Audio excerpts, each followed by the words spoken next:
வணக்கம் நண்பர்களே, எல்லாரும் சந்தோஷமா மகிழ்ச்சியா இருப்பீங்க நம்புறேன். இன்னைக்கு நம்ம கணித வினாக்கு வந்துட்டோம். கணித வினால நம்ம ஒரு இன்ப சுற்றுலாக்கு போக போறோம். ஒரு பள்ளிக்கூடத்துல 1500 மாணவ மாணவிகள் இருக்காங்க. அதுல 800 பேரு சிறுவர் சிறுமிகள். 800 பேர்ல ஒரு 30% பேரு நாங்க இன்ப சுற்றுலாக்கு வரல அப்படின்னு சொல்லிட்டாங்க. அப்ப மொத்தம் எத்தனை பேரு இன்ப சுற்றுலாக்கு போயிருப்பாங்க அப்படிங்கிறது தான் கணக்கு. சரி வாங்க இந்த கணக்கை எப்படி நாம எளிமையா தீர்க்கலாம் அப்படின்னு பார்ப்போம். ஓகேங்க. மொத்தம் சதவீதம் அப்படின்னாலே 100 தானே. அதுல 30% வரல அப்படின்னா மீதி போனவங்க 70 தானே. அப்ப சூப்பர், கண்டுபிடிச்சிருவோம். 70/100 பெருக்கல் 800 இப்படிதான் நீங்க கணக்கை எழுதணும்.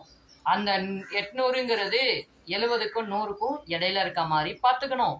இப்ப மேல இருக்க 800 கீழே இருக்க அந்த 100 வச்சு வகுத்துருவோம். வகுக்கிறதுனா ஒன்றும் இல்லைங்க, மேலே 2 ஜீரோ இருக்கு, கீழே 2 ஜீரோ இருக்கு, ரிமூவ் பண்ணி விட்டுருங்க, அவ்வளவுதான். இப்போ மேலே கணக்கு எப்படி இருக்கும்? 70 பெருக்கல் 8ன்னு இருக்கும். பெருக்கி விட்டுருங்க. 7 8 பெருக்குனா 56, பக்கத்தில் ஜீரோ இருக்கு, போட்டுக்குங்க. 560ங்கிறது சுற்றுலா போனவங்க. அப்படின்னா சுற்றுலா போகாதவங்க எத்தனை பேர் சார் அப்படின்னு நீங்கள் நினைக்கிறது எனக்கு கேட்குது. அதை நீங்கள் தான் கண்டுபிடிக்கணும். இதே மாதிரி வீடியோக்கள் தொடர்ந்து உங்களுக்கு வரணும்னா நம்ம சேனலை சப்ஸ்கிரைப் பண்ணிக்கோங்க. கமெண்ட்ஸ் அதுவும் பண்ணுங்க, ஷேர் பண்ணுங்க, லைக்லாம் கொடுத்துட்டு அப்படியே என்ஜாய் பண்ணி படிச்சுட்டே இருங்க. திரும்பவும் இன்னொரு வீடியோவில் உங்களை நான் சந்திக்கிறேன். பாய்.